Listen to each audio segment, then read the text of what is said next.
El Señor dice, o la Escritura nos dice, cosas que ojo no vio, ni oído oyó, ni han entrado al corazón del hombre, son las cosas que Dios ha preparado para los que le aman.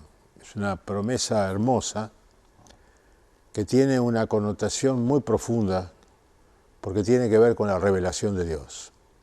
En 1 Corintios 2:6, el apóstol Pablo nos dice, sin embargo hablamos sabiduría entre los que han alcanzado madurez, pero no una sabiduría de este siglo, ni de los gobernantes de este siglo, porque los gobernantes de este siglo, dice Pablo, van desapareciendo, sino que hablamos sabiduría de Dios en misterio, la sabiduría oculta que desde antes de los siglos Dios predestinó para nuestra gloria. Esta sabiduría, sigue diciendo, que ninguno de los gobernantes de este siglo ha entendido, porque si lo hubiesen entendido no lo habrían crucificado al Señor de gloria, sino como está escrito, cosas que ojo no vio, ni oído oyó, ni han entrado al corazón del hombre, son las cosas que Dios ha preparado para los que le aman. Pero Dios nos las reveló por medio del Espíritu, porque el Espíritu todo lo escudriña aún las profundidades de Dios. Es interesante porque aquí dice que la sabiduría de Dios, que es el misterio, que está oculta desde antes de los siglos, Dios la predestinó para nuestra gloria, o sea, para los hijos de Dios, para la iglesia. Y esta sabiduría que ninguno de los gobernantes de este siglo ha entendido, y esto sigue vigente, porque si hubiesen entendido no lo hubiesen crucificado. Y hoy en día todo lo que se legaliza y todo lo que está rodeándonos como valores está en contra de lo que Dios establece en su sabiduría, porque no han entendido, porque si entendieran no estarían haciendo lo que están haciendo. Así que dice que Dios la reveló por medio del Espíritu, porque el Espíritu todo lo escudriña aún las profundidades de Dios. O sea que Dios, su sabiduría está encerrada en misterio, sabiduría de Dios en misterio.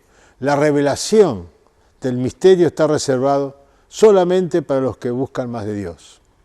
Así que solemos pensar a veces que la revelación se consigue en un libro de teología. La revelación se encuentra encerrada en lo que la Biblia llama misterio. O sea, es para escudriñar, es para buscar, es para aquellos que tienen hambre de Dios. Solo se abre para los que tienen hambre de Dios. Hay expresiones, hay muchas expresiones o líneas de pensamiento que van en contramano de lo que Dios preparó para los que le aman. Por ejemplo, hay quienes piensan que la revelación depende de que Dios quiera dármela o no me la quiera dar. Y no se está entendiendo que la revelación de Dios es para todo aquel que ha nacido de nuevo, todo aquel que se ha dispuesto a ser un discípulo de Jesucristo. Los discípulos le preguntaron a Jesús en Mateo 13:10. Se le acercan y le dicen a Jesús, ¿por qué les hablas en parábolas al pueblo? Y él respondió, les dijo, porque a ustedes se les ha concedido conocer los misterios del reino de los cielos, pero a ellos no se les ha concedido. O sea, los discípulos podían recibir porque estaban con Jesús. Jesús era la expresión máxima de Dios, el Espíritu moraba en él y ellos tenían la posibilidad de recibir revelación a través de lo que Jesús les estaba enseñando, indicando, mostrando y haciendo. Así que las esferas sobrenaturales que debemos alcanzar como iglesia solamente son alcanzadas si buscamos en el Espíritu.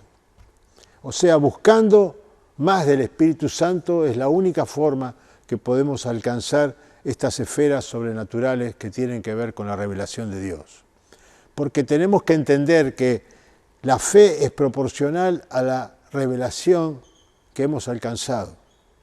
Y la revelación siempre debe llevarnos a una práctica, a una acción directa del Espíritu Santo. Porque la revelación es una experiencia, no es un conocimiento teórico. Es lo que Jesús hacía con sus discípulos permanentemente. Ellos debían experimentar lo que les había sido revelado hasta ese momento, o hasta lo que el Señor les revelaba y les indicaba que hicieran para poder recibir más revelación. Así que ellos tenían que experimentar lo que había sido revelado y en la medida que lo ponían por obra, les otorgaba el Señor una mayor revelación. Un ejemplo de esto está en Lucas 10, cuando Él separa a los 70 y los envía de 2 en 2, y les dice, en cualquier casa que entren, primero digan paz a esta casa. Y si hay allí un hijo de paz, la paz de ustedes reposará sobre él, pero si no, se volverá a ustedes. Permanezcan entonces en esa casa, comiendo y bebiendo lo que les den, porque el obrero es digno de su salario. No se pasen de casa en casa. En cualquier ciudad donde entren y los reciban, coman los que les sirvan. Sanen a los enfermos que haya en esa casa y díganles, se ha acercado a ustedes el reino de Dios. Las obras sobrenaturales y poderosas son la marca de que el reino de Dios se acerca. Y la Iglesia tiene que entender que el Evangelio que no está acompañado de poder no es Evangelio del reino de Dios. Los 70 regresaron con gozo diciendo, Señor, hasta los demonios se nos sujetan. Y Él les dijo, yo veía a Satanás caer del cielo como un rayo. Miren, les he dado autoridad para pisotear sobre serpientes y escorpiones y sobre todo el poder del enemigo y nada les hará daño. Sin embargo, no se regocijen en esto de que los espíritus se les someten, sino regocíjense de que sus nombres están escritos en los cielos.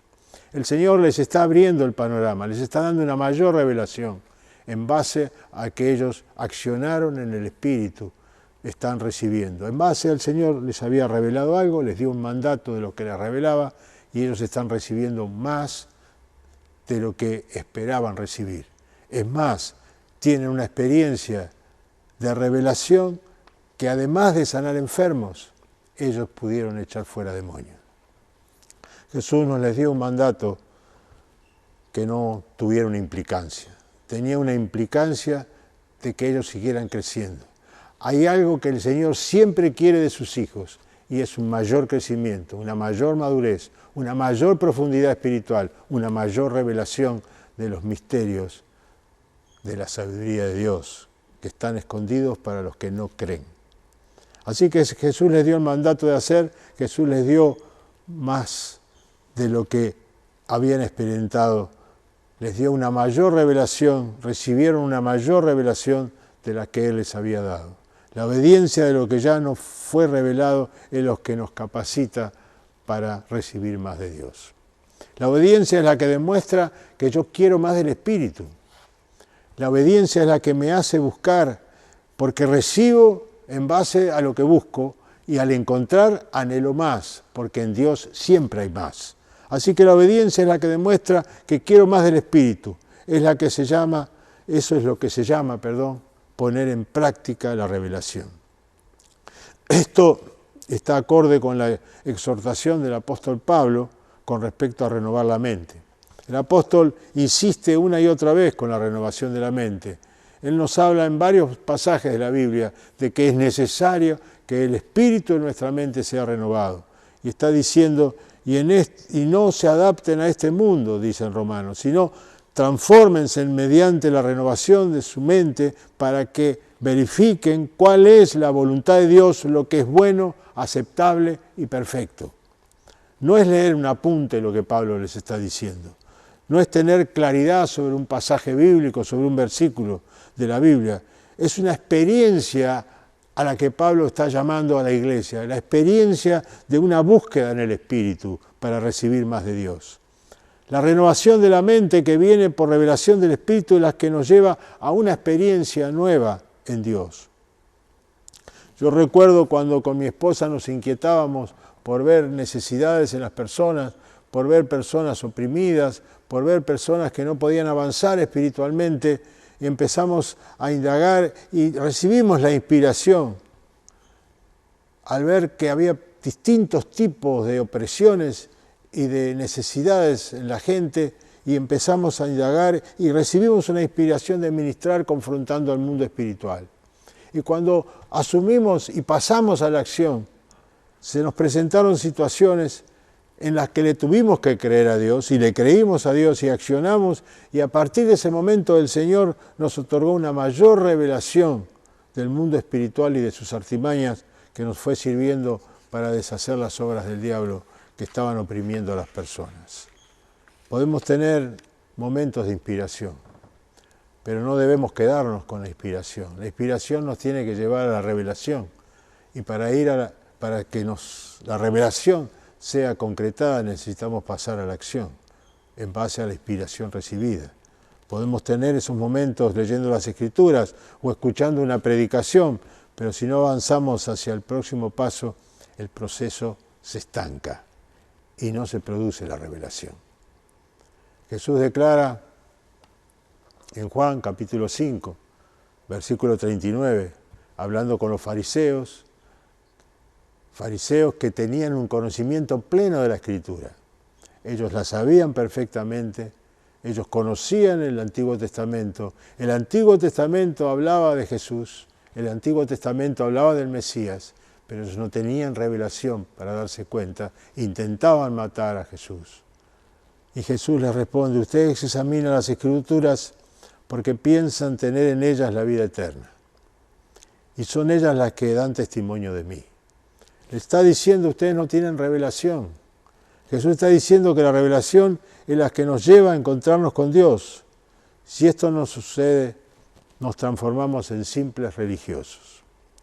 La revelación que nos es dada no es para aumentar el conocimiento de nuestra mente, pero el conocimiento se produce como una consecuencia de la renovación de nuestra mente.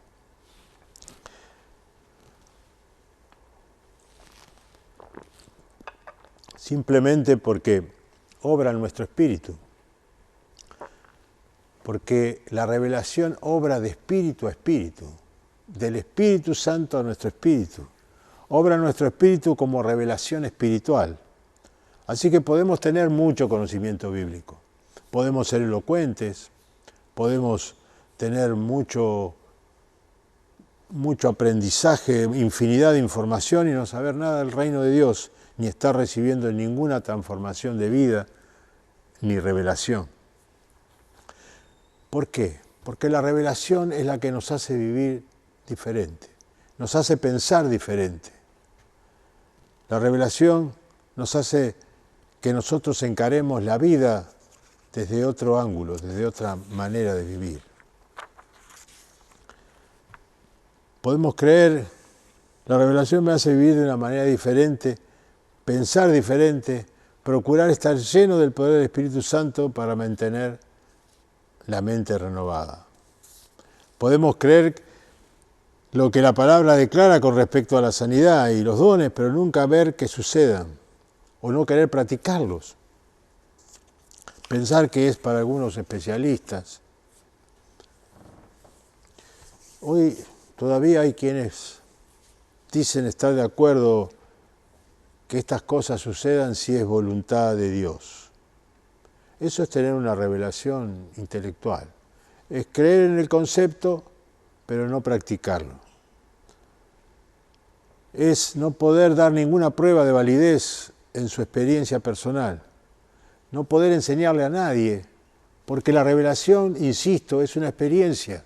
Si no se vive, no se tiene. Es un concepto mental el decir que si es voluntad de Dios puede suceder y si no, no. Dios es soberano y las cosas siguen siendo manejadas por Él, pero hay mandatos concretos, comisiones, cosas que Dios ya se autolimitó a la iglesia y la entregó a los hombres y a las mujeres para que las realicen. Así que el no poder dar ninguna prueba de validez en su experiencia personal, una persona no puede enseñarle a otro si no ha experimentado la revelación. Pasa a ser un concepto mental sin la convicción de haberlo experimentado. La fe se queda anestesiada, solo pueden recitar principios, es pura religión, es una forma sin ningún tipo de poder. Así que la revelación es para que vivamos aquí en la tierra haciendo la obra del cielo. Hemos nacido en el cielo para hacer la obra en la tierra, como lo hizo el Señor. Él vino a deshacer las obras del diablo. La iglesia está establecida en la faz de la tierra para que las obras del diablo sean deshechas. Por eso el apóstol declara que nosotros somos embajadores de Dios. Somos embajadores del reino de los cielos. 2 Corintios 5:20. Por tanto, somos embajadores de Cristo, como si Dios rogara por medio de nosotros, en nombre de Cristo les rogamos, reconcíliense con Dios. Ese es nuestro mensaje, es el mensaje de la Iglesia. Estamos puestos entre Dios y los hombres para volverlos a Dios. Es vivir en la esfera de la fe, que es la esfera del Espíritu. Esta es la teología de Jesús. No hay otra teología, es la teología perfecta de Jesús. Es lo que Jesús hizo y enseñó haciendo. Le mostró a los discípulos cómo se hacía y les enseñó a hacerlo y los acompañó para que lo hicieran. Y hoy el Espíritu Santo nos conduce a toda verdad y nos enseña cómo hacer las obras de Dios, justamente a través de la revelación, de ese misterio de sabiduría que está escondido y separado solamente para aquellos que le buscan y que son sus discípulos. Así que esta es la teología de Jesús que siempre nos lleva a más del Espíritu y fue dada para todo aquel que cree. Jesús siempre nos lleva a más del Espíritu. Y esa era la preocupación de Jesús. La preocupación de Jesús era que buscáramos más de Él, más del Espíritu, y que cuando Él volviera realmente nos encontrara con las manos llenas y encontrara fe sobre la faz de la tierra. Y Él lo plantea de esa manera cuando dice: no obstante, el Hijo del Hombre, cuando el Hijo del Hombre venga, ¿hallará fe en la tierra? Esa era su preocupación. Y esa tiene que ser nuestra preocupación. Nosotros estamos esperando su regreso, y en su regreso tenemos que esperarlo con muchos hijos y con muchos que tengan fe para recibirle y para poder estar con Él. Si ponemos en práctica la revelación, la fe crece. Lo imposible empieza a ser lo normal y el reino se hace palpable. Así que la revelación puesta en acción produce una unción poderosa para hacer las obras de Jesús. Esas obras Jesús las preparó de antemano para que andemos en ellas. Son obras de poder, son señales y son milagros. Y las señales son importantes, porque como enseña el apóstol Juan, la señal es algo que muestra el carácter del que las produce. El apóstol Juan se preocupó en el Evangelio de hablar de señales y no de hablar de milagros, porque para él la señal era más importante. En la traducción de la palabra señal en el griego, implica que la señal está mostrando a la persona que las realiza, y la persona que las realiza es el Espíritu Santo. Entonces, tiene importancia para la Iglesia las señales y los milagros y las operaciones sobrenaturales, porque están mostrando al Hacedor. No somos nosotros, es el Señor que las hace.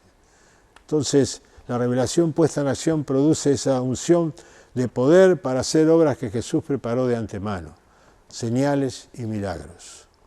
La práctica de la revelación nos va mostrando oportunidades para ser enseñados por el Señor en el mover milagroso del Espíritu Santo.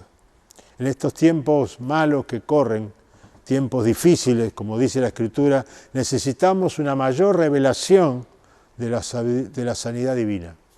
Necesitamos esa sabiduría, ese misterio de Dios que nos revele la revelación, que nos dé la revelación de la sanidad divina con una mayor profundidad. Tenemos un conocimiento limitado, porque no tenemos la práctica suficiente sobre la sanidad divina. No es para especialistas, es para la Iglesia. La Iglesia tiene que embarcarse en buscar la revelación para profundizar en el conocimiento de ese misterio que tiene que ver con la sanidad divina. En estos tiempos malos, dice la Escritura, necesitamos una mayor revelación de la sanidad divina. La sanidad divina debe tener un proceso similar a lo revelado y practicado en las últimas décadas con respecto a las verdades bíblicas que se habían dejado de lado y que fueron rescatadas, como la adoración, la alabanza, el ser realmente salvo por fe, el mover del Espíritu, el bautismo del Espíritu Santo, tantas cosas que el Espíritu fue trayendo en las últimas décadas, pero tenemos que profundizar para que realmente la sanidad divina sea una práctica común, una práctica normal de la Iglesia. Así que todo aquello que se resistió y se cuestionó, que produjo burlas y acusaciones y que decían que era producido por el diablo en tiempos pasados, hoy ya casi nadie lo cuestiona. Y estos son ejemplos de aquellas cosas que tanto se cuestionaban. Mismo el hecho de la Iglesia que competía, que se dividía. Hoy la Iglesia ya no tiene barreras de denominaciones y procura estar cada vez más unida y armoniosa y poniéndose de acuerdo en las ciudades y en los pueblos para trabajar juntos. Todo eso ha ido quedando. De la misma manera que se han alcanzado esas victorias de verdades olvidadas de Dios, hoy tenemos que recuperar lo de la sanidad divina. No podemos pensar que la enfermedad la produce el Señor para que la persona sea mejor. Jesús no enferma, Jesús sana. El Espíritu Santo sana. No permite que la gente se enferme para ser más santa. El que enferma y el que mata es el diablo. Así que nosotros tenemos que entender, como dice el apóstol Pedro en 1 Corintios 2:24, Él mismo llevó nuestros pecados en su cuerpo sobre la cruz. Desde el momento que somos redimidos, somos nuevas criaturas. Y dice, a fin de que moramos al pecado y vivamos a la justicia, y que por sus heridas fuimos nosotros sanados. La herida de Jesús fue una sola. Fueron tantos los latigazos en su espalda que su espalda era una llaga. Esa llaga, esa herida, es la que hoy nosotros tenemos que encarnar en nuestros corazones para saber que somos sanados por esa herida. Y somos responsables, además, de traer la sanidad divina a las personas. Somos responsables de traer esta verdad del cielo a la tierra. Debe ser parte normal en la iglesia de Jesucristo, porque el Señor nos enseñó a orar que se haga tu voluntad como en el cielo, aquí también en la tierra. En el cielo no hay hospital, en el cielo no hay enfermos, en el cielo no hay COVID, en el cielo hay salud. Y la iglesia está puesta en la tierra para traer salud. Y la palabra salvación implica también salud, porque en la traducción significa exactamente lo mismo. Así que, hermanos, tenemos que levantarnos, procurar más del Espíritu Santo, procurar más revelación, indagar más en la sabiduría de Dios, en ese misterio que nos tiene que ser revelado, y creerle a Dios que Él es un Dios de poder, un Dios de sanidades, un Dios de liberación, un Dios que ha venido para darnos dignidad, para darnos honor y para que lo mostremos a Él poderoso sobre toda la faz de la tierra, porque fuimos llamados para caminar de gloria en gloria y extender su reino. A Él sea toda la gloria. Dios les bendiga.